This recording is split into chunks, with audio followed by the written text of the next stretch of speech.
أعوذ بالله من الشيطان الرجيم بسم الله الرحمن الرحيم. Nabi kita Rasul Sallallahu Alaihi Wasallam dari mulai kecil sudah diberi ujian oleh Allah Subhanahu Wa Taala. Ujian yang berat yang mungkin kita yang hadir di sini nggak pernah mengalami ujian yang pernah dialami sama Rasulullah waktu masih kecil, bukan sudah dewasa. Kalau ujian waktu beliau dewasa jadi seorang Rasul, ujian ketika beliau berdakwah lebih berat. Ujian di masa kecilnya Rasulullah mungkin tak seorang pun kita yang ada di sini ini pernah mengalami ujian berat sebagaimana yang dialami oleh Rasulullah SAW. Kenapa diuji oleh Allah? Dipersiapkan. Allah itu nggak uji hambanya kecuali menambahkan kekuatan pada hambanya supaya hambanya jadi orang yang lebih berkualitas, jadi orang yang lebih kuat. Dan Nabi pun dididik oleh Allah Subhanahu wa Ta'ala dengan sebaik-baik pendidikan. Adabani Rabbi fa ahsana ta'dib. Sebaik-baik pendidikan yang Allah berikan kepada Rasulullah SAW.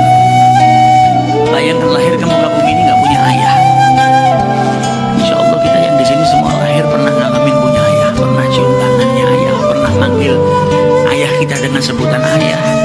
Kita pernah dengar ayah kita manggil kita anakku, bunayya, waladi, ibni, putraku. Nabi Muhammad gak pernah dengarkan itu. Kata ulama, yatim yang paling dahsyat, penderitaan bagi seorang yatim yang paling dahsyat adalah ketika lahir ayahnya sudah gak ada. Kalau yatim setelah dia lahir dia sudah pernah dapetin ayahnya, pernah manggil ayah, atau pernah dipanggil wahai anakku, atau pernah dicium oleh ayahnya, atau pernah mencium aroma daripada ayahnya, ada kenangan. Nabi Muhammad masih di perut ibunya, ayahnya sudah meninggal. Abdullah bin Abdul Muttalib sedang melakukan perjalanan pergi ke Syam untuk berdagang. Pulang dari Syam mampir ke keluarganya. Ibunya Abdullah bin Abdul Muttalib itu orang Madinah, dari Bani Najjar. Nabi Muhammad ini punya ayah, ayahnya ibunya orang Madinah. Jadi paman-pamannya Abdullah ini ada di Madinah. Ini tertibnya Allah. Makanya Nabi Muhammad kemudian hijrah ke Madinah, kembali ke keluarga, bertempat tinggal di keluarga ayahnya di Madinah. Pulang dari Syam mampir ke Madinah, silaturahmi dengan keluarganya, dengan keluarga ibunya, paman-pamannya dari ibunya. Dan akhirnya beliau meninggal di sana. Sampailah kabar ke Mekah Mukarramah kalau Abdullah sudah meninggal. Nabi Muhammad masih di perut ibunya. Nabi lahir nggak pernah punya ayah, nggak pernah berjumpa dengan ayahnya, nggak pernah manggil ayah, nggak pernah dipanggil oleh seseorang dengan ya bunayya seperti kita semua dengar kalau ayah kita manggil anakku, putraku. Nabi nggak ngalamin masa itu. Lahir kecil sudah dikejar sama orang Yahudi mau dibunuh karena orang Yahudi mendengar tentang kenabian di akhir zaman. Dipindahkan sama kakeknya, disusuin oleh Halimatus Sa'diyah.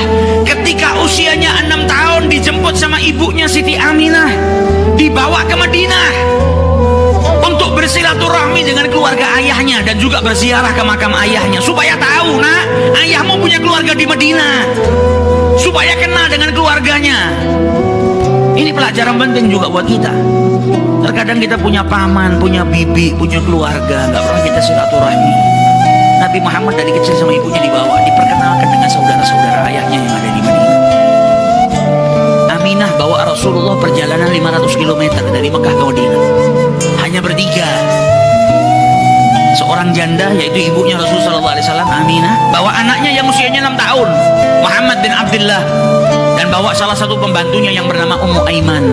Perjalanan 500 km dilalui oleh Siti Aminah, bawa Rasulullah untuk apa? Silaturahmi dengan keluarganya.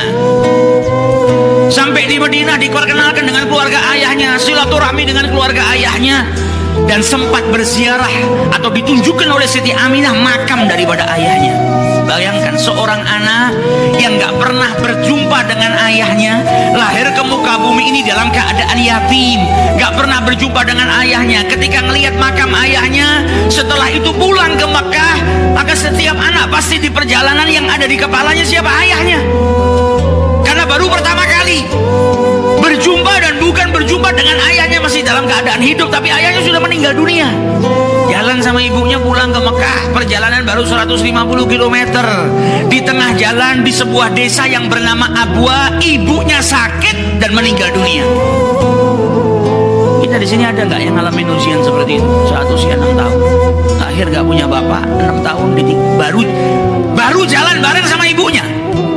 Tinggal di rumahnya Halimatus Sa'diyah lama, berpisah dengan ibunya lama. Baru perjumpaan dengan ibunya, kemudian keluar kota bareng dengan ibunya. Dalam perasaan yang bahagia, kebahagiaan itu bercampur dengan kesedihan ketika melihat makam ayahnya. Teringat dengan ayah. Di Mekah dilihat anak-anak seusianya punya ayah semuanya. Maka setiap anak pasti punya kerinduan, ada kesedihan di hatinya Rasulullah. Baru jalan pulang, belum sampai di kota Mekah, di tengah-tengah jalan ibunya meninggal dunia, meninggal di pangkuannya Rasulullah SAW. Umur 6 tahun sudah dapat seperti itu. Kata Ummu Aiman, setiap aku gerakkan sebelum Aminah meninggal dunia, maka tangannya diangkat, dia mau memeluk putranya Muhammad SAW. Meninggal di pelukannya Rasulullah SAW. Dan ketika ibunya meninggal, Ummu Aiman ngelihat Rasulullah SAW sedih yang luar biasa. Beliau menangis karena di hari itu beliau berpisah dengan ibunya. Maka Ummu Aiman mengusap kepalanya Rasulullah sambil berkata, sabar wahai anakku, sabar, sabar. Didinginkan hatinya Rasulullah SAW. Maka Ummu Aiman berkata kepada Rasulullah, ya Muhammad, bantu aku untuk menggalikan kubur untuk ibu.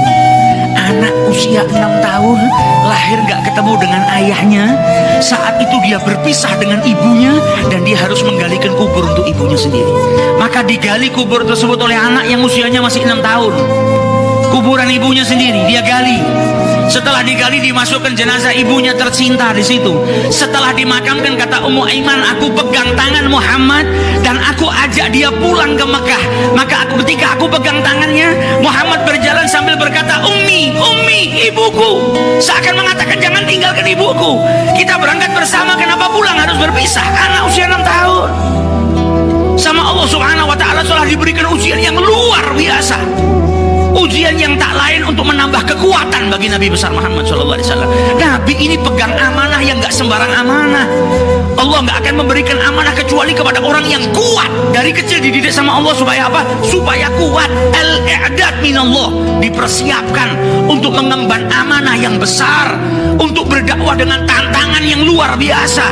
Dari kecil sudah dipersiapkan sama Allah Subhanahu wa Ta'ala. Sampai di Mekah yang dituju bukan rumahnya Aminah. Sampai di Mekah yang dituju langsung rumah kakeknya Abdul Muttalib. Sampai di rumah kakeknya, dia ketuk pintu rumah kakeknya, dibuka oleh kakeknya. Abdul Muttalib cuma ngelihat Muhammad dan Ummu Aiman. Maka Abdul Muttalib kakeknya bertanya, Aina ummak, mana ibumu, mana ibumu? Maka Rasulullah sambil menangis dan berkata, Ummi, Ummi, Ummi.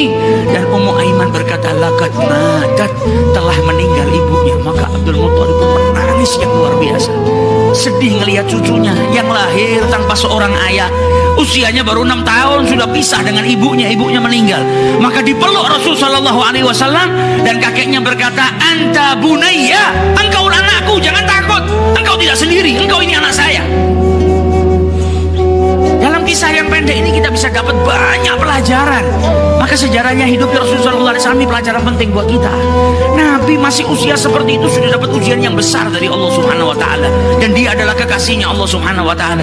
Kita yang baru dikasih ujian sedikit sama Allah sudah meledak bagaikan kiamat, yang terkadang kita gak sabar.